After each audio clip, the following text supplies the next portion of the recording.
या so guys, recently हमने देखा है कि सुप्रीम कोर्ट के एक्टिविज्म से कुछ इलेक्टोरल बॉन्ड्स की लिस्ट और डोनर्स की लिस्ट और इवन अमाउंट हमारे सामने आया है. There are several takeaways and I have jotted down in a list कि हम इनसे क्या क्या चीज़ें एक्सट्रैक्ट कर सकते हैं, both as a common citizen and as an aspirant of UPSC. एक आईएएस करने वाले के लिए भी ये इंपॉर्टेंट ऑब्वियसली हैं क्योंकि हमें पढ़ना है ये. सबसे पहली चीज़, the first take away is the judicial activism. देखिए, ये इलेक्टोरल बॉन्ड्स को ट्रांसपेरेंट रखने का काम या तो ये मोदी सरकार का था, या फिर ये इलेक्शन कमीशन ऑफ इंडिया का था फ्री एंड फेयर इलेक्शंस करवाने के लिए, या फिर ये स्टेट बैंक ऑफ इंडिया का था.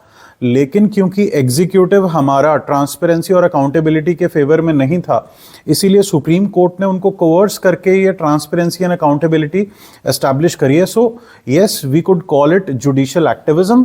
ये पहला पॉइंट. दूसरा पॉइंट जो हमें यहाँ पर सामने नजर आ रहा है कि जो हमारी एजेंसीज हैं, चाहे वो कॉन्स्टिट्यूशनल बॉडीज हैं, चाहे वो इलेक्शन कमीशन है, चाहे वो स्टेट बैंक ऑफ इंडिया है, they are not acting with utmost autonomy, जो गुड गवर्नेंस के लिए और एक डेमोक्रेटिक सेटअप के लिए हमें ज़रूरी है. तीसरा टेक अवे ये है कि there is a blatant misuse of investigating agencies like ED, CBI and all. मैं इंडियन एक्सप्रेस की एक रिपोर्ट पढ़ रहा हूँ जिसके हिसाब से ये लिखा है कि 5 दिन जब ईडी ने किसी एक कंपनी पर छापा मारा होगा, या 5 दिन के बाद उस कंपनी ने एग्जैक्टली उसने 100 करोड़ के बॉन्ड खरीदे. So let's say ED comes to me today and after 5 days and it attaches my assets worth 409 crores, and after 5 days my company, the Future Gaming, it buys electoral bonds worth rupees 100 crores. So yet another, I would say, misuse of these investigative agencies. ये कोई नई बात नहीं है, हर सरकार ने इनका misuse किया है.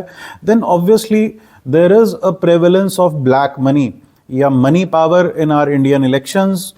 ये पहले से ही हमें पता है कि बहुत ज़्यादा क्रिमिनलाइजेशन है हमारे इलेक्शंस का, बहुत ज़्यादा मनी पावर है हमारे इलेक्शंस की. और इनफैक्ट ये पैसा डोनेट करने के लिए मैं इलेक्टोरल बॉन्ड्स में मैं एक शेल कंपनी क्रिएट कर सकता हूँ, अपने ब्लैक मनी को वाइट मनी में कन्वर्ट कर सकता हूँ. It also it establishes a parallel economy in terms of black money and white money and all that. Then there is a constitutional spirit or provision for free and fair elections. Do you think that the elections are free and fair when it comes to electoral bonds? क्योंकि एक जो political party है, मैं सुन रहा हूँ, जो सबसे बड़ी रेसिपिएंट है, वो 6 करोड़ के इलेक्टोरल बॉन्ड्स जीत लेती है, एंड जो नेक्स्ट कंपनी है वो 1100 करोड़ के, 1400 करोड़ के.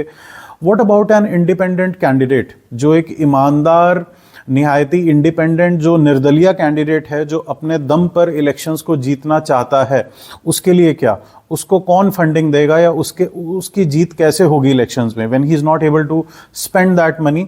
Then the sixth take away from this whole issue, this whole fiasco, is the political corporate nexus, जो कोई नई बात नहीं है. सदियों से उद्योगपति जो हैं वो हमारे यहाँ पॉलिटिकल पार्टीज को फंडिंग देते आए हैं. And then there is a quid pro quo when I fund a political party, and then there is a quid pro quo when I fund a political party. The political party will definitely give me some relaxations. It will allow me to bend the rules. This is nothing but crony capitalism या cronism. Then seventh, एक बहुत major take away जो मुझे लग रहा है, that majority of the public can be fooled bye political parties. जो आम जनता है उसको बड़े आराम से, मासूम जनता है उसको बड़े आराम से फूल किया जा सकता है. Let us say a rickshaw puller in India does not know anything about electoral bonds.